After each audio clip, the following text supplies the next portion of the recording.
ഭരണഘടനാ സ്ഥാപനങ്ങൾ നിഷ്പക്ഷത പുലർത്താത്തതിന്റെ പ്രകടമായ ഉദാഹരണമാണ് വോട്ടർ പട്ടികയിൽ രാജ്യത്താകമാനം നടന്ന ക്രമക്കേടുകളെന്ന് കെപിസിസി മുൻ പ്രസിഡന്റ് വി എം സുധീരൻ.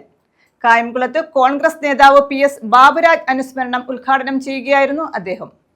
തിരഞ്ഞെടുപ്പ് കമ്മീഷന്റെ നിഷ്പക്ഷത ബോധ്യപ്പെടുത്തിയ കമ്മീഷണർമാർ ഉയർത്തിപ്പിടിച്ച ഭരണഘടനാ മൂല്യങ്ങൾ ഇന്ന് നഷ്ടപ്പെട്ടിരിക്കുന്നു എന്നും അദ്ദേഹം ചൂണ്ടിക്കാട്ടി. ജനാധിപത്യ ഭരണ സംവിധാനത്തിൽ തെരഞ്ഞെടുപ്പ് കമ്മീഷനെ പോലെയുള്ള ഭരണഘടനാ സ്ഥാപനങ്ങൾ നിഷ്പക്ഷത പുലർത്താത്തതിന്റെ പ്രകടമായ ഉദാഹരണമാണ് വോട്ടർ പട്ടികയിൽ രാജ്യത്താകമാനം നടന്ന ക്രമക്കേടുകൾ കാണിക്കുന്നതെന്ന് കെപിസിസി മുൻ പ്രസിഡന്റ് വി എം സുധീരൻ അഭിപ്രായപ്പെട്ടു.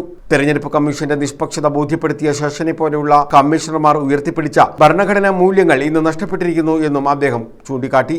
കായംകുളത്ത് കോൺഗ്രസ് നേതാവായിരുന്ന PS ബാബുരാജിന്റെ ഒന്നാമത് ചരമവാർഷിക ദിനാചരണം ഉദ്ഘാടനം ചെയ്യുകയായിരുന്നു വി എം സുധീരൻ.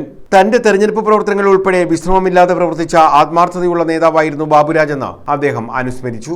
ഏത് ഉത്തരവാദിത്വം ഏറ്റെടുത്താലും അതിനോട് 100% നീതി പുലർത്തുന്ന, അത് അങ്ങേയറ്റം വിജയകരമായി മുന്നോട്ട് കൊണ്ടുപോകുന്ന ഒരു രീതിയായിരുന്നു അദ്ദേഹത്തിൻ്റെത്.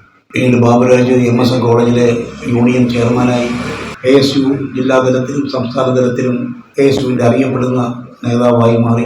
പിൽക്കാലത്ത് സംസ്ഥാന വ്യാപകമായി കേന്ദ്രീകരിക്കാനുള്ള, പ്രവർത്തിക്കാനുള്ള സാഹചര്യങ്ങളൊക്കെ ഉയർന്നു വന്നെങ്കിലും അദ്ദേഹം കായംകുളം കേന്ദ്രമാക്കി പ്രവർത്തിക്കാനാണ് തയ്യാറായത്. KPCC മുൻ പ്രസിഡന്റ് MM ഹസൻ അനുസ്മരണ പ്രഭാഷണം നടത്തി. South Block Congress president Chirappurath Murali അധ്യക്ഷത വഹിച്ചു.